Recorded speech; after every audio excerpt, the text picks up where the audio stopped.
오늘 이 시간 우리 함께 은혜 나눌 말씀은 디모데전서 3장 14절에서 16절까지의 말씀입니다. 이 집은 살아계신 하나님의 교회요 라는 제목으로 함께 은혜를 나누겠습니다. 제가 봉독해 올리겠습니다. 내가 속히 네게 가기를 바라나 이것을 네게 쓰는 것은 만일 내가 지체하면 너로 하여금 하나님의 집에서 어떻게 행해야 할지 알게 하려 함이니 이 집은 살아계신 하나님의 교회요 진리의 기둥과 터니라. 크도다 경건의 비밀이요 그렇지 않다 하는 이 없도다. 그는 육신으로 나타난 바 되시고 영으로 의롭다 하심을 받으시고 천사들에게 보이시고 만국에서 전파되시고 세상에서 믿는 바 되시고 영광 가운데서 올려지셨느니라. 아멘. 네. 여러분, 하나님께서 계획하신, 디자인하신 그 교회는 어떤 모습이겠습니까? 하나님께서 교회를 세우실 때 하나님께서 계획하신 모습이 있습니다. 교회는 이뤄야 된다. 교회는 이런 모습이어야 된다. 라고 하나님께서 처음 교회를 디자인하시고 계획하실 때 그런 모습이 있습니다. 그게 어떤 모습이겠는가? 오늘 말씀을 통해서 우리가 함께 살펴보기를 원합니다. 유명하고 능력 있게 사명을 감당했었던 사도 바울이 믿음의 아들이고 복음의 아들로 세운 디모데에게 오늘 본문의 교훈의 말씀을 주고 있습니다. 디모데가 에베소라는 도시에서 있는 에베소 교회에서 처음 사역하는 사역자의 초년병과 같은 그런 상태에 있었습니다. 그래서 이 디모데에게 이 권면의 말씀을 주고 교훈의 말씀을 주면서 디모데가 건강한 사역자로, 성숙한 사역자로 잘 세워질 수 있도록 그렇게 돕고 섬기기 위해서 오늘 이 디모데 전후서의 말씀을 주시는데, 특별히 사도 바울은 가는 곳곳마다 복음을 전했던 사람이고, 사도 바울이 전한 복음으로 말미암아서 많은 믿는 자들이 이방인들 가운데 생겼습니다. 그리고 그 믿는 자들이 모여서 교회가 형성이 되었습니다. 그래서 사도 바울도 이 교회가 어떤 모습이 되어야 되느냐, 이 하나님이 계획하신 교회는 어떤 모습이냐, 이 부분에 대해서 오늘 디모데에게 주는 교훈, 그 말씀들을 우리가 함께 살펴보기를 원합니다. 교회는 어떤 모습을 가져야 되느냐, 하나님이 기대하시는 모습이 무엇인가 말씀에서 보면 첫 번째로 교회는 살아계신 하나님의 집입니다. 교회는 살아계신 하나님의 집이라고 그렇게 표현하고 있습니다. 15절 말씀에 만일 내가 지체하면 너로 하여금 하나님의 집에서 어떻게 행해야 할지를 알게 하려 함이니 이 집은 살아계신 하나님의 교회요 진리의 기둥과 터니라 라고 이렇게 말씀을 하셨습니다. 이 집은 살아계신 하나님의 교회다 라고 이렇게 표현을 했어요. 이 교회를 하나님의 집이다 라고 이렇게 표현을 하고 있는 것을 볼 수가 있습니다. 이 집이라고 했을 때에는요, 이 건물로서의 집이 있어요. 하우스로서의 집이 있고요. 그리고 그 집에 살고 있는 가족으로서, 패밀리로서의 집의 의미가 있습니다. 이 둘 중에 어떤 의미냐? 이 본문의 문맥을 보면은 이 집은 가족, 패밀리로서의 집을 의미한다라고 우리가 볼 수가 있습니다. 그래서 교회는 어떤 곳이냐? 교회의 본질이 뭐냐? 하나님은 교회가 어떤 모습을 갖기를 원하시느냐? 라고 했을 때 사도 바울이 주는 교훈은 교회는 살아계신 하나님의 가족이다, 가정이다 라고 그렇게 말씀하고 있고 교훈해 주고 있습니다. 여러분, 고린도후서 6장 18절의 말씀에 보면 이렇게 교훈하고 있습니다. 너희에게 아버지가 되고 너희는 내게 자녀가 되리라. 전능하신 주의 말씀이니라 라고 이렇게 말씀을 하고 있고요. 로마서 8장 14절 15절의 말씀에도 보면 무릇 하나님의 영으로 인도함을 받는 사람은 곧 하나님의 아들이라. 너희는 다시 무서워하는 종의 영을 받지 아니하고 양자의 영을 받았으므로 우리가 아빠 아버지라 부르짖느니라. 너희에게 아버지가 되고 너희는 내게 자녀가 되리라. 전능하신 주의 말씀이니라. 하나님이 우리에게 주시는 교훈의 말씀이 뭐냐면 나는 너희에게 아버지다. 너는 내 자녀다. 내 아들이고 내 딸이다. 라고 이렇게 말씀을 하고 있는 거예요. 로마서의 말씀에서 보면은 하나님을 향하여서 우리 믿는 자들은 아빠, 아버지라고 부를 수 있다고 그렇게 말씀을 하고 있습니다. 하나님이 우리의 아빠, 아버지가 되는 거예요. 그러니까 하나님을 아버지라고 부르는 성도들은 예외 없이 전부 다 하나님의 가족이다 라고 이야기를 할 수가 있습니다. 그러면 하나님이 우리의 가족이라고 얘기했을 때, 그 하나님이 우리의 아버지라고 얘기했을 때 그 의미는 어떤 의미냐? 하나님이 우리 가정에, 하나님의 가정에, 교회의 왕이시고 주인이시고 하나님이 다스리시고 통치하시고 하나님이 영광을 받으시는 가정이다 라고 우리가 생각을 할 수가 있습니다. 그리고 하나님이 주시는 그 모든 말씀은 그 가정의 법이고 그 가정의 모든 가족들의 말과 행동의 원리고 원칙이다 라고 우리가 그렇게 생각할 수가 있습니다.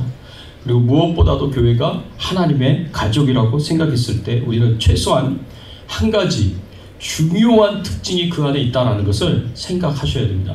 그게 뭐냐면 가족은 어떤 상황에서라도 서로 사랑한다는 것입니다. 가족은 어떤 상황에서라도 서로 사랑하는 것이 가족이고 가정입니다. 우리를 향한 하나님의 사랑이, 우리를 향한 하나님 아버지의 사랑이, 예수 그리스도의 사랑이 늘 변하지 않았습니다. 그래서 요한복음 13장 1절의 말씀에 보면 이렇게 말씀하고 있습니다. 6월절 전에 예수께서 자기가 세상을 떠나 아버지께로 돌아가실 때가 이른 줄 아시고 세상에 있는 자기 사람들을 사랑하시되 끝까지 사랑하시니라. 예수님께서 사람들에게 붙잡혀가지고 이제 십자가의 고난과 죽음을 당하실 때가 가까이 왔을 때, 그래서 제자들을 다 마가의 다락방으로 불러서 그곳에서 마지막 6월절 저녁 식사를 하실 때, 그때 예수님에 대해서 쓴 말씀이 바로 이 말씀이에요. 예수님은 세상에 있는 자기 사람들을 사랑하시되 끝까지 사랑하시니라 라고 이렇게 말씀을 하셨어요. 우리를 향한 하나님의 사랑이 바로 이런 사랑입니다. 그 당시 때 예수님은 제자들이 다 자신을 배신하고 도망갈 것을 다 알고 계셨어요. 예수님 앞에 아무리 절대로 주를 버리지 아니하겠나이다, 주를 부인하지 아니하겠나이다 라고 말을 한다고 할지라도 이 제자들이 다 자신을 배신하고 도망가리라 라고 생각을 했어요. 그것을 다 알고 있었어요.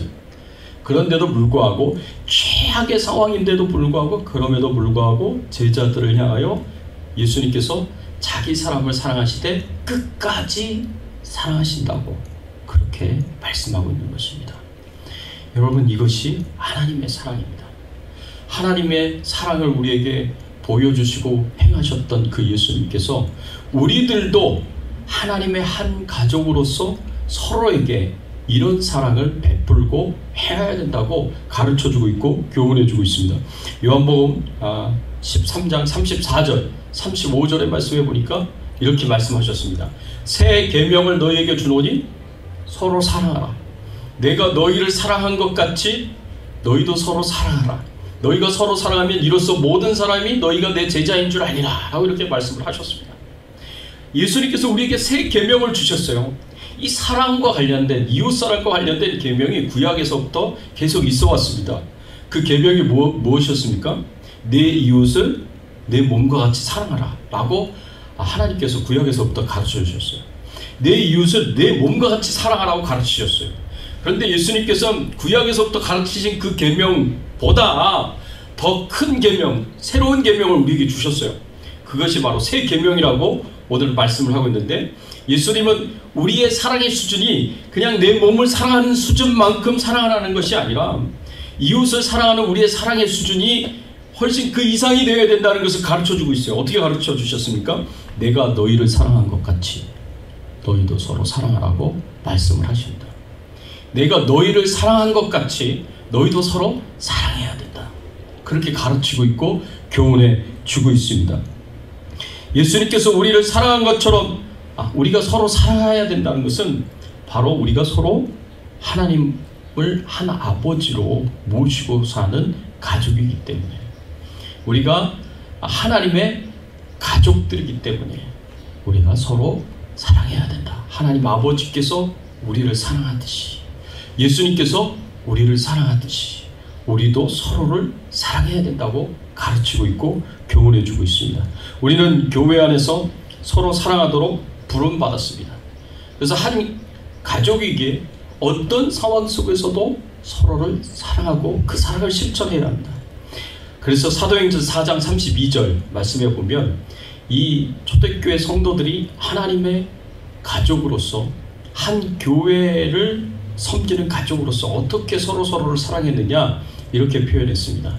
믿는 무리가 한 마음과 한 뜻이 되어 모든 물건을 서로 통용하고 제 재물을 조금이라도 제 것이라 하는 이가 하나도 없더라 라고 이렇게 말씀을 하셨습니다. 그러니까 서로 사랑해야 되는 한 가족이라고 여기고 서로에게 필요한 것들을 나눠주고 또 베풀어주고 또 서로를 사랑으로 섬겼다. 사랑으로 섬겼다. 그것이 어떤 모습으로 나타났어요? 자기 것을 나눠주고 베풀어주는 것으로 그렇게 나타났습니다. 그게 하나님의 가족으로서 우리가 해야 할 일이다 라고 우리가 생각해 볼 수가 있고요.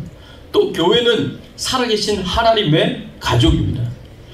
교회가 그냥 하나님의 가족이 아니라 살아계신 하나님의 가족이에요. 살아계신이라는 단어에 우리가 관심을 가져야 됩니다. 구역에서부터 보면은요, 성경에서 하나님은 살아계신 하나님이다 라고 계속해서 반복적으로 그렇게 말씀하고 있고 강조하고 있고 가르치고 있습니다. 살아계신 하나님이다 라고 말씀하실 때에는 그 의미가 뭐냐, 우리가 믿고 섬기는 아버지는, 하나님 아버지는 이 세상의 죽은 우상들과 다르다라는 것을 지금 말씀을 하고 있는 거예요. 이 세상에는요 수많은 우상들이 있습니다. 헤아릴 수도 없이 수많은 그 우상들이 있는데 이 우상들이 모두가 다 죽은 우상들이에요. 하나님께서 이 우상에 대해서 설명하고 있는 그런 말씀이 있어요. 신명기 4장 28절의 말씀에 보면 이렇게 표현을 했습니다. 너희는 거기서 사람의 손으로 만든 바 보지도 못하며 듣지도 못하며 먹지도 못하며 냄새도 맡지 못하는 목석의 신들을 섬기리라. 예수님께서 우상 숭배에 대해서 뭐라고 표현을 했냐면 사람의 손으로 만든 우상이고 보지도 못하고 듣지도 못하고 먹지도 못하고 냄새 맡지도 못하는 목석으로 만든 신들을 섬기게 될 것이다. 이렇게 말씀하셨어요. 이런 우상들이 바로 죽은 우상이에요. 보지도 못하고 듣지도 못하고 먹지도 못하고 냄새 맡지도 못한 사람의 손으로 이 나무로 만든 그런 우상, 이게 다 죽은 우상들이라는 겁니다. 에베소 교회가 있는 에베소 도시에 바로 이런 우상이 있었습니다. 에베소 도시 자체가 이런 우상을 섬기는, 죽은 우상을 섬기는 도시였어요. 에베소라는 그 도시에 굉장히 유명한 신전이 하나가 있었는데 아데미 신전이라고 불렀어요. 아데미 여신을 섬기는 신전이었는데 이 아데미 신전은요 세계 7대 불가사의 건축물 중에 하나입니다. 7대 불가사의라고 이야기하는 건축물 중에 하나가 바로 이 아데미 여신을 섬기는 신전이었어요. 얼마나 크고 웅장하고 화려하게 지어든지 모릅니다. 지금도 유적으로 남아있다고 하는데 5월이 되면 한 달 내내 이 아데미 여신을 섬기는 축제가 있었어요. 그리고 그 축제 때는 이 에베소 도시에 사는 사람들뿐만 아니라 그 주변에 있는 헬라 지역에 있는 수많은 사람들이 이 아데미 여신을 섬기기 위해서 5월이 되면 이 신전을 찾아와서 온갖 축제 의식을 행하였습니다. 그때 음식을 팔거나 숙소를 제공하고 그리고 기념품을 파는 그런 사업이 굉장히 성행했고요. 그래서 에베소 도시가 부유한 도시가 되었습니다. 그 중에 가장 수입이 좋은 장사가 뭐였느냐, 이 아데미 여신을 만든 그 신상을 파는, 우상을 파는 장사가 가장 이렇게 수입이 좋은 장사였다고 합니다. 이런 아데미 신전의 웅장함에 비하면 디모데가 사역하고 있는 에베소 교회는요 그저 아주 작고 초라해 보일 뿐입니다. 아데미 여신을 섬기는 신전은 너무나 화려하고 웅장하고 좋았는데 그 건물이 7대 불가사의에 들어갈 정도로 어마어마한 건물이었는데, 그러나 그 신전 안에 들어가 있는 사람들이 숭배하는 아데미 여신상은 죽은 신이고요. 죽은 우상이고요.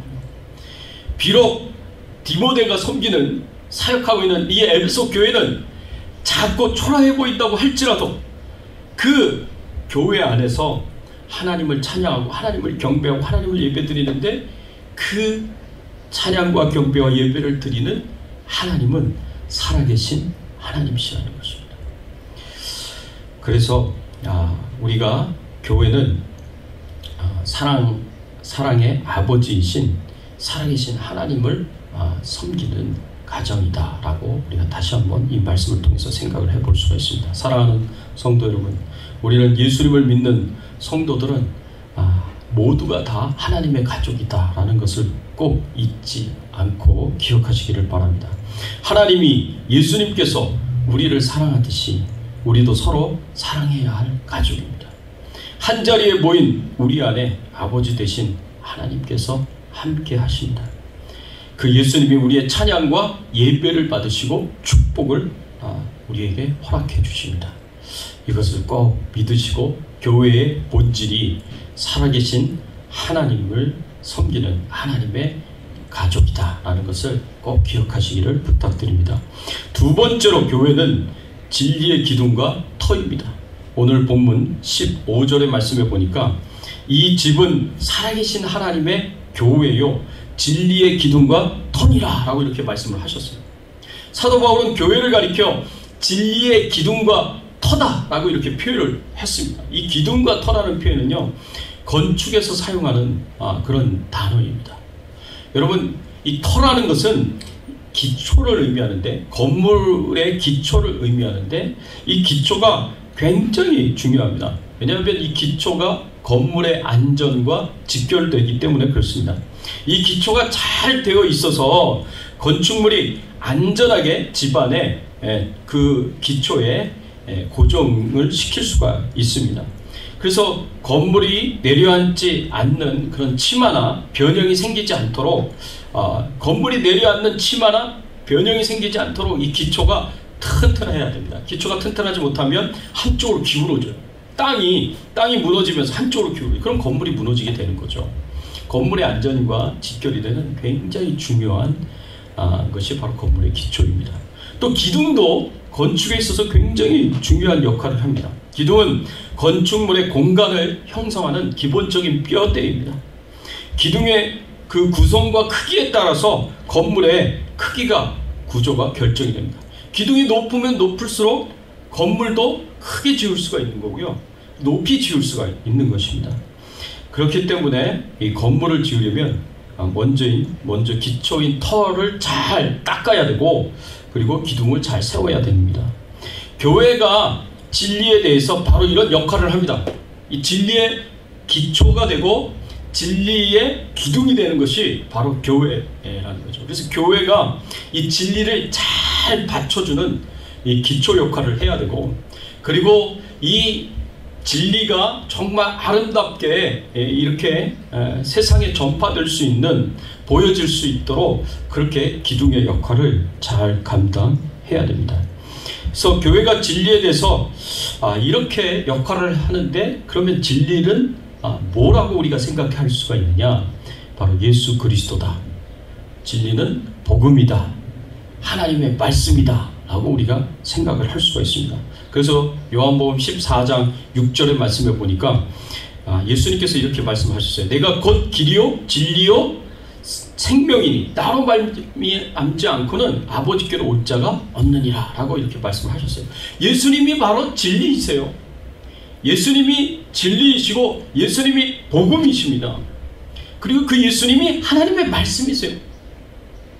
그 예수님이 우리가 세상에 알려야 되고 세상에서 아름답게 보일 수 있도록 우리가 그 진리를 전파하고 하나님의 말씀을 전파하고 복음을 전파하는 사명을 감당해야 됩니다. 우리가 이렇게 해야 되는 이유가 무엇이겠습니까?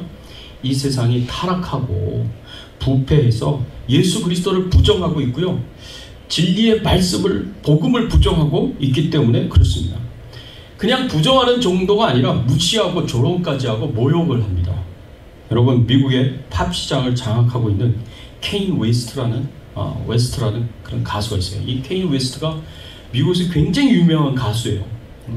한국에서 이야기하면 뭐 조용필 정도 요새 요새는 또 아니죠. 옛날에 조용필이었죠. 예.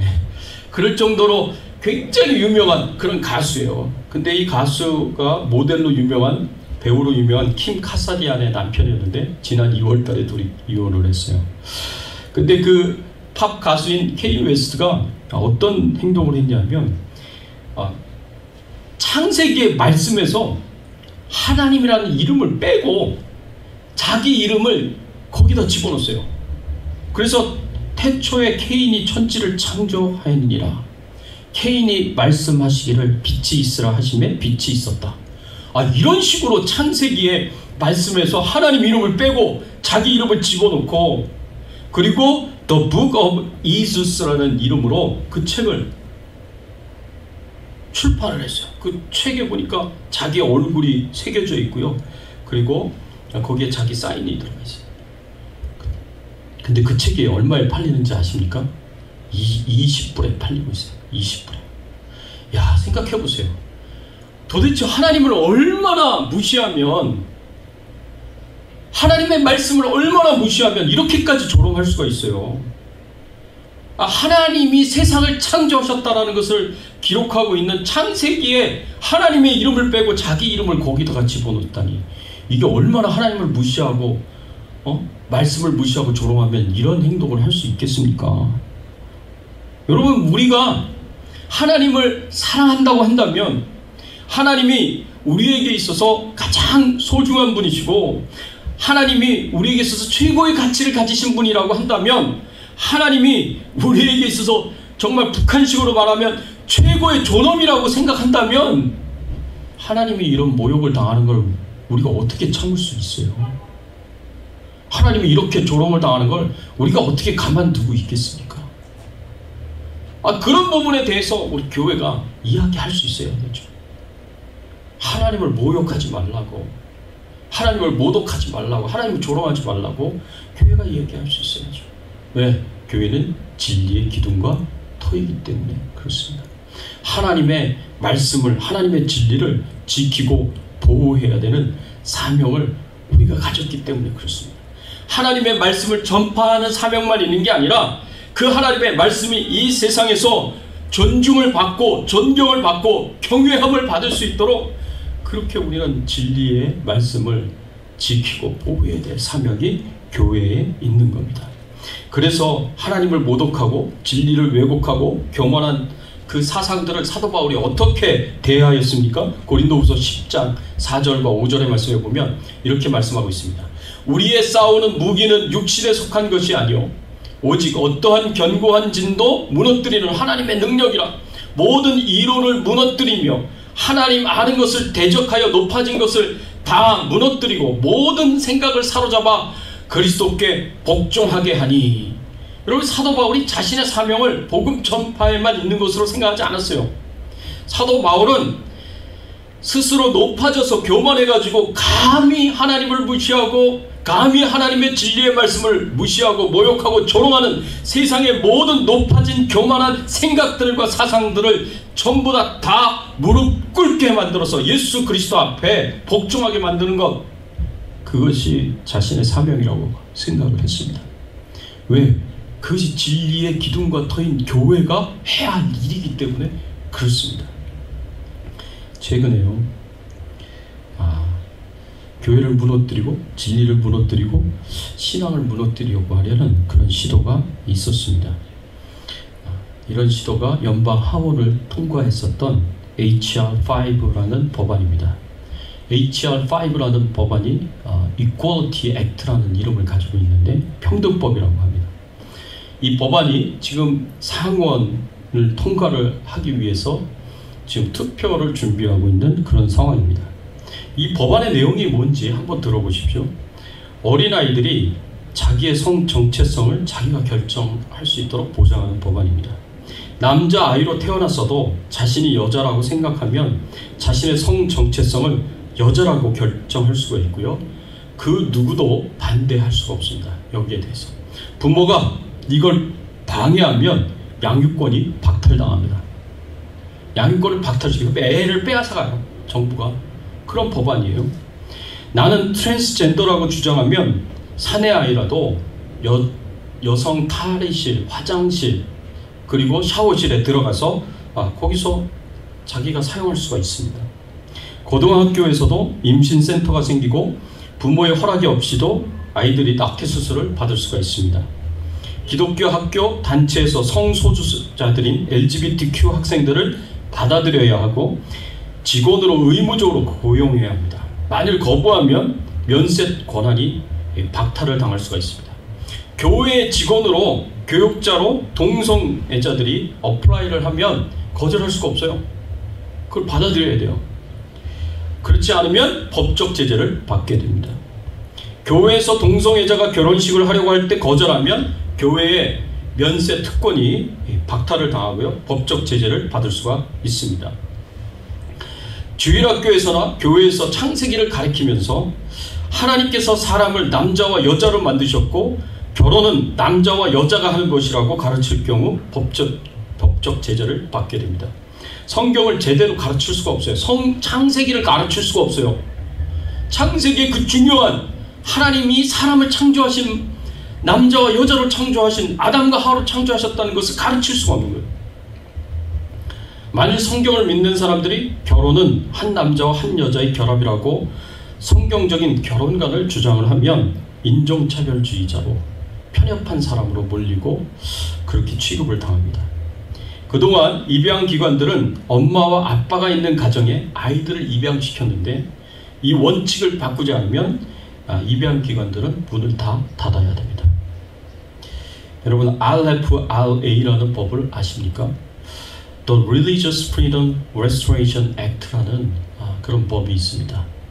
RFRA라는 법인데 이 법이 그동안 목사님들과 성도들이 신앙의 자유를 보호해 주었던 그런 법입니다. 이 법의 보호가 있었기 때문에 교회가 동성애를 죄라고 이야기할 수가 있었습니다. 그런데 지금 하원을 통과하고 지금 상원에 올라간 그 평등법은요, 이 법을 폐지하는 조항이 들어가 있어요. 그래서 이제 교회에서 이 법이 통과가 되면 교회에서는 더 이상 동성애를 죄라고 얘기하면 안 되는 거예요. 그러면 무조건 법적인 제재를 받게 되어 있습니다. 벌금을 내든지 구형을 당하게 되든지. 이 법안을 Equality Act라고 부르면서 평등법 법안이라고 말을 합니다. 그런데 이 법안은 전혀 이름처럼 공평하지가 않아요. 사생활을 침해하고 종교의 자유를 억압하고 가정을 해치하는 불평등한 법입니다. 이 법안이 동성애자들과 같은 특정한 사람들, 특정한 단체에만 특혜를 주는 그런 법이에요. 지금까지 미국 전역에서 LGBTQ라고 부르는 동성애자들, 그 사람들의 정도가 어느 정도였냐면 4.5% 정도 됩니다. 지금. 그리고 그 중에서 트랜스젠더들은 0.6%에 해당이 됩니다. 나머지 95% 이상이나 되는 사람들은 그냥 일반인들이에요. 그런데 이 95% 넘는 일반인들이 이 소수 사람들에게만 특혜를 주는 이 법안을 따라야 되는 거예요. 무조건 따라야 되는 거예요. 그리고 이 법안을 놓고 상원에서 찬성할 것이냐 아니면 반대할 것이냐를 결정하게 됩니다. 이미 하원은 다 통과가 됐어요.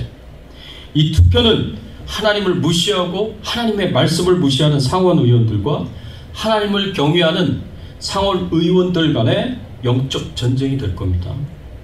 하나님을 경외하는 상원 의원들은 그래도 미국이 청교도 정신으로 세워진 나라이고 미국의 헌법이 성경의 말씀을 기초로 만들어지신 거기 때문에, 그리고 남자와 여자라는 성 정체성을 결정할 수 있는 것은 우리 스스로가 아니라 우리를 만드신 창조주 하나님이 가지신 권리라고 인정하는 사람들이 이 법안을 반대하는 상원 의원들입니다. 그래서 이것이 사실은 영적 전쟁이다. 우리가 그렇게 생각하지 않을 수가 없습니다. 이 평등법은 결국 교회를 역차별하게 되어 있고요. 교회를 공격하는 칼이 될 수 있습니다. 이 평등법은 성경적인 관점에서 보면 그냥 인간의 타락한 본성대로 자기가 하고 싶은 대로 자기 정력대로 마음껏 하겠다라는 그런 말이 될 수밖에 없습니다. 이런 법안을 우리가 그냥 허용하고 나랑 아무 상관이 없다 무관심하게 대할 때, 아무런 조치도 취하지 않을 때 결국은 이것이 교회를 무너뜨리게 될 것이고, 진리를 무너뜨리고 신앙을 무너뜨리는 무서운 칼로 돌아오게 될 것입니다. 사랑하는 성도 여러분, 지금 우리가 살고 있는 이 시대가 말세의 때라고 말할 수가 있습니다. 점점 더 하나님을 무시하고 하나님의 말씀을 무시하는 수많은 생각들과 사상들이 퍼져 있고, 이제는 법으로까지 만들어지고 있습니다. 우리 교회가 오늘 본문에 사도 바울이 말한 대로 진리의 기둥과 터라고 말을 한다면, 우리는 이런 타락한 세계관에 대해서, 사상에 대해서, 법에 대해서 NO! 아니다! 라고 말할 수 있어야 됩니다. 그래서 적극적으로 복음을 전파하고 하나님의 말씀을 전파하고 이 말씀대로 세상이 변화되고 개혁이 되도록 노력을 해야 됩니다.